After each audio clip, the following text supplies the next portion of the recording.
여러분 안녕하십니까? 오늘도 인사를 드려보고 있는 크립토 마토입니다. 드디어 미국 기준으로 오늘 아침, 한국 기준으로는 어제 밤이라고 볼 수가 있겠는데 지난 7월 CPI 소비자 물가지수가 발표가 되었습니다. 전망치는 8.7%였었는데 발표된 수치는 8.5%. 야, 이거 예상했던 것보다 인플레이션이 나쁘지 않다라고 하면서 시장은 환호하는 모습을 보였다라고 하는데요.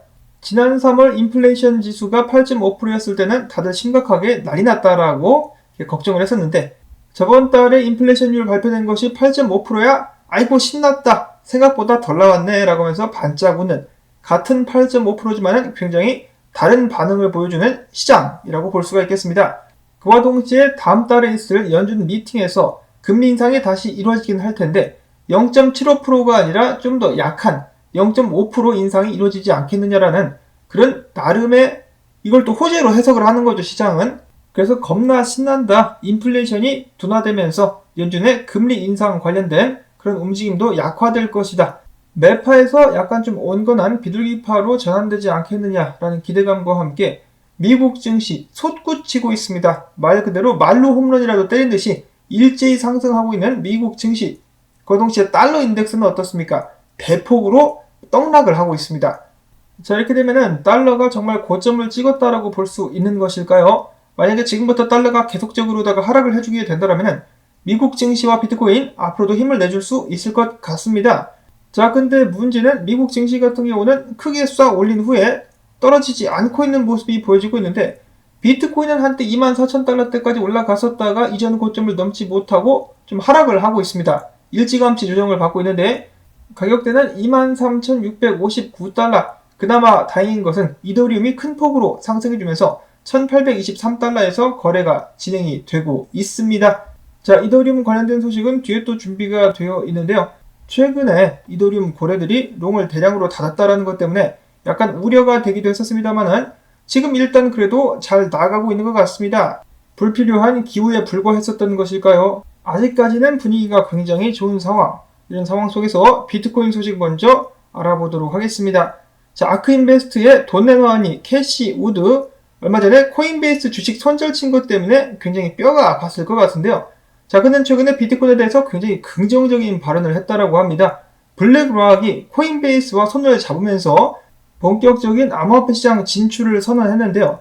이를 두고 블랙락 덕분에 비트코인 가격이 2배 이상 오를 수 있다라고 돈나무 언니는 밝혔습니다. 그것에 대한 근거로 블랙락의 40조 달러 플랫폼에 2.5%의 법칙을 적용하면 1조 달러 이상의 수요가 발생을 한다. 그 정도면은 비트코인 가격을 2배 이상 올릴 수 있을 것인데 진짜 유동성을 또 계산을 해보면은 1조 가지고 2배 이상보다 더 크게 올라갈 가능성도 높다라고 비트코인 떡상의 가능성을 점쳤습니다. 자, 그러면은 좀 아크인베스트도 비트코인 현물을 좀 사보는 것은 어떨까? 비트코인 좀 사셈 말로만 그러지 말고.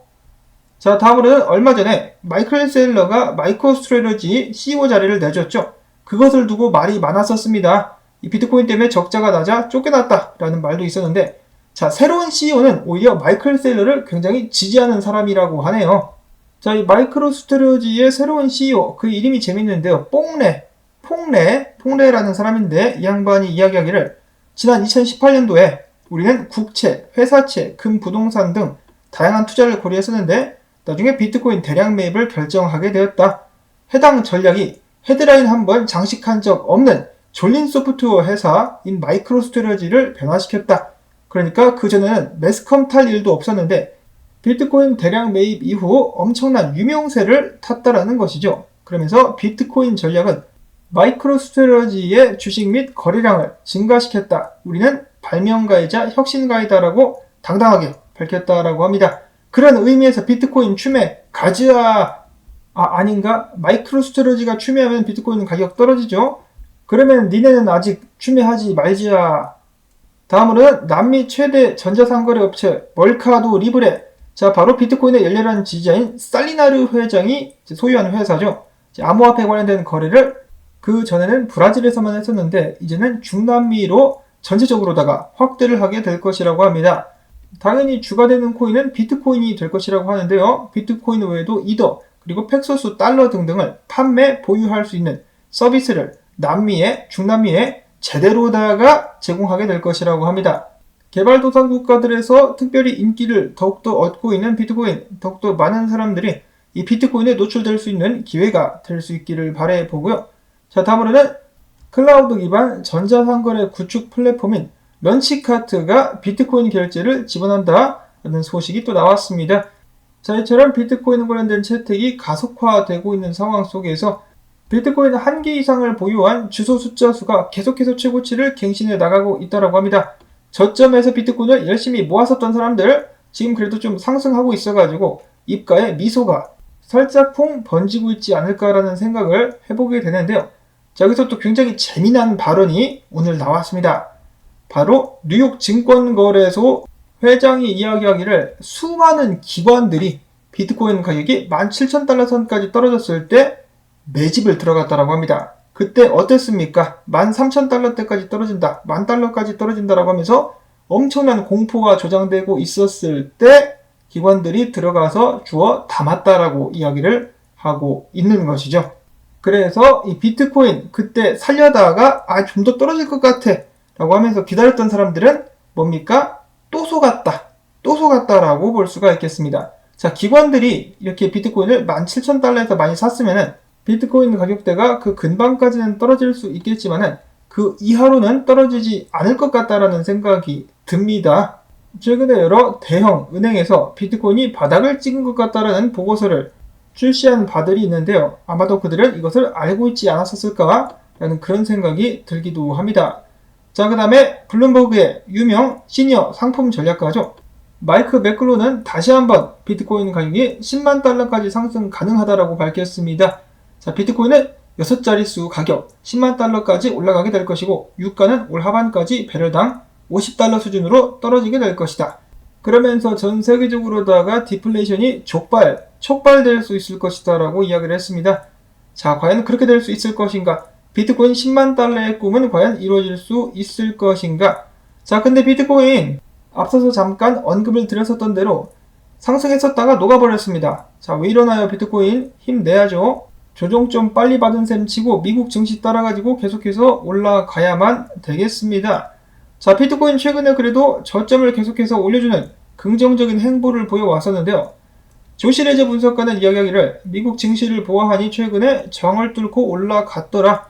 이런 식으로다가 미국 증시가 좋은 모습을 보여주는 한 비트코인과 이더리움의 떡락은 없을 것이다 라고 예측을 하면서 지속적인 상승을 보여주지 않겠느냐라는 긍정적인 분석을 남기기도 했었습니다. 자, 그러면서 비트코인 상승형 채널이 보여지고 있는데요. 채널 상단이 26,200달러다. 26,200달러 일단 가지어라는 함성이 울려 퍼지고 있습니다. 자, 정말로 비트코인 가나요? 갈 수 있습니까? 그렇게 하기 위해서는 최근 고점이었었던 24,600달러 위로 올라가는 것이 급선무가 아닌가 라는 생각을 한번 해봅니다. 자, 그리고 렉트 캐피탈 분석가가 사람들에게 조언을 해주기를 자, 이렇게 가격이 상승하고 있을 때 이럴 때는 떡상 놓칠까봐 사람들이 돈을 막 밀어 넣는데 그렇게 하면 안 된다. 이런 식으로 상승할 때 돈을 밀어 넣으면은 하락할 때 이렇게 주워 담을 그런 자금이 없지 않느냐. 막 돈을 밀어 넣고 싶으면은 떨어질 때 밀어 넣어라 라고 충고를 해주기도 했었습니다. 자, 근데 이것을 알아도 실천하기는 쉽지가 않죠. 그래서 투자가 어려운 것이 아닌가. 사람이 본인의 감정을 다스리기가 굉장히 힘들기 때문이죠. 자, 그래서 꾸준한 연습과 이 훈련을 통해서 이 투자를 더 잘할 수 있게 되는 것 같습니다. 자, 어쨌거나 일단 미국 증시 분위기가 좋기 때문에 비트코인 지금 좀 떨어졌다 할지라도 금방 다시 올라가게 될 수 있지 않을까 하는 기대와 함께 다음 소식들 보도록 하겠습니다. 안 좋은 사건이 또 밤사이에 터졌죠. 컬브 파이낸스가 털렸습니다.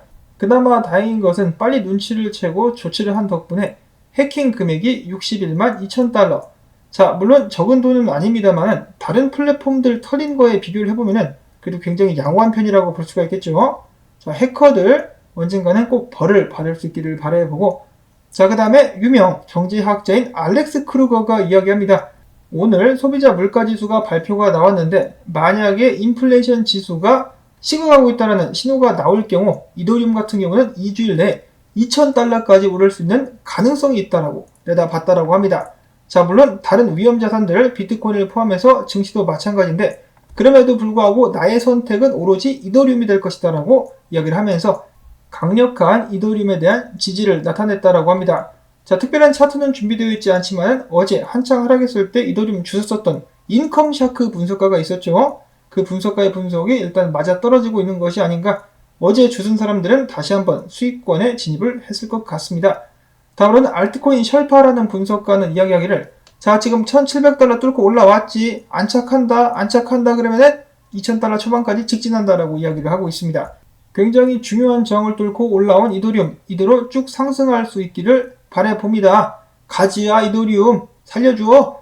자, 그 다음으로 이더리움 작업증명 커뮤니티 같은 경우는 최근에 그들의 지지자들에게 5가지 공약을 내놨다라고 하는데요. 앞으로 작업증명 이더리움은 사전채굴과 인플레이션이 없을 것이다. 작업증명은 나카모토 컨센서스 메커니즘을 유지할 것이며 EIP1599 뭡니까? 소각하는 메커니즘이죠. 이더리움 거래가 발생할 때마다 소각이 이루어지는 디플레이션이 메커니즘을 폐지를 하겠다. 그 다음에 리더 우상화 금지. 재밌네요. 리더 우상화 금지. 그 다음으로는 단일 네트워크 참여자와 거버넌스 없는 자율적인 시스템을 구축하겠다. 이 모든 것을 3년 안에 달성하겠다라고 큰 소리를 땅땅 쳤다라고 합니다. 자, 근데 어제 이더리움 클래식 측에서 이야기하는 것을 들어보면은 이거 지금 포크하는 것 자체가 굉장히 어려울 것이라고 하죠. 과연 새로운 이더리움 코인이 탄생할 수 있을 것인가? 운명의 9월 기다려 보도록 하겠습니다. 이어서는 샌드박스 관련된 소식입니다. 메타버스 열풍은 이어진다라고 제가 어제도 말씀을 드린 바가 있었는데, 자, 코인체크 같은 경우는 지금 오아시스 도쿄라는 미래 도쿄를 컨셉으로 메타버스 상에서 도시를 건설하고 있는데요. 해당 지구라고 해야 될까요? 그 지역에 이 부동산을 판매한다라고 합니다. 메타버스가 미래에도 흥한다는 가정하에 지금 이렇게 좀 가격이 많이 떨어졌을 때가 이처로의 매입 찬스가 아닐까라는 생각을 또 잠깐 해보고요. 자, 그 다음에는 페리스 힐튼, 저스틴 썬만큼이나 관심을 좋아하는 이 페리스 힐튼 역시 샌드박스에서 가상 말리부 맨션을 구축하고 메타버스 상에서 파티 등을 열면서 여전히 재미난 삶을 이어가고 있다라고 합니다. 현실 세계에서 부자는 메타버스 상에서도 부자인 것 같죠? 자, 부럽습니다. 우리도 언젠가는 저렇게 부자가 될 수 있기를 바라보고, 다음으로는 미국의 대형 소셜 미디어죠. 레딧이 FTX와 파트너십을 맺고 이더리움 구매를 지원한다라고 밝혔습니다. 자, 이것도 굉장한 소식이 아닌가 싶은데요. 그 정도로 굉장히 활성화가 되어 있는 커뮤니티이기 때문에 이더리움의 수요를 촉발할 수 있지 않을까라는 기대감을 가져보고요.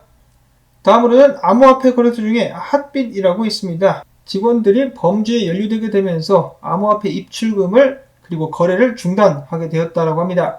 자, 이런 상황이 발생하면은 최근같이 특히 가격이 크게 움직이고 있을 때 암호화폐 거래소 사용하는 사람들은 진짜 힘들죠. 괴롭습니다. 많이 고통스러운데, 그래도 다행인 것은 거래소 사용자들의 코인들은 안전하다라는 것. 그렇기 때문에 여러분들 같은 경우도 거래소를 하나만 사용하지 마시고 여러 개를 사용하되 이 장투로 들고 가는 물량은 개인 지갑에 보관하실 수 있는 그런 습관을 기르실 수 있으면 더욱더 안전하겠다는 말씀을 드려보고요. 마지막으로는, 자, 눈물 없이는 들을 수 없는 드라마 피터 시프의 이야기입니다. 언제나 비트코인을 앞장서서 비난했었던 피터 시프. 그는 얼마 전에 푸에르토리코 현지 당국에 의해서 운영하고 있던 은행을 폐쇄하라는 명령을 받은 바가 있었는데요. 고객들의 돈을 잃어버릴까봐 굉장히 걱정했었다던 피터 시프. 결국은 청산에 합의하게 되면서 예금 6,670만 달러를 반환하고 잠재적인 적자를 메꾸기 위해서 수백만 달러 상당의 금을 매각해야 된다고 합니다. 또한 30만 달러의 벌금을 납부해야 된다고 하는데, 자, 금까지 매각하게 된 피터 시프 굉장히 우울할 것 같습니다. 금 대신에 비트코인을 들고 있었으면 그나마 가격이 좀 많이 올랐기 때문에 좀 도움이 되지 않았었을까? 그리고 비트코인 같이 탈중앙화된 시스템을 중심으로 운영을 했었다면 그래도 지금 상황보다는 훨씬 더 나은 대처를 할 수 있지 않았었을까? 라는 생각을 해보면서 피터 시프 그래도 잘 살아남을 수 있기를 역시 바라보며 오늘 영상 여기서 인사를 드리도록 하겠습니다. 오늘도 도움되셨다면 토마토밭도 좀 살려주기, 광고 영상 재생시켜주기 부탁을 드리면서 저는 다음에 새로운 소식 가지고 인사를 드리도록 하겠습니다. 안녕히 계십시오.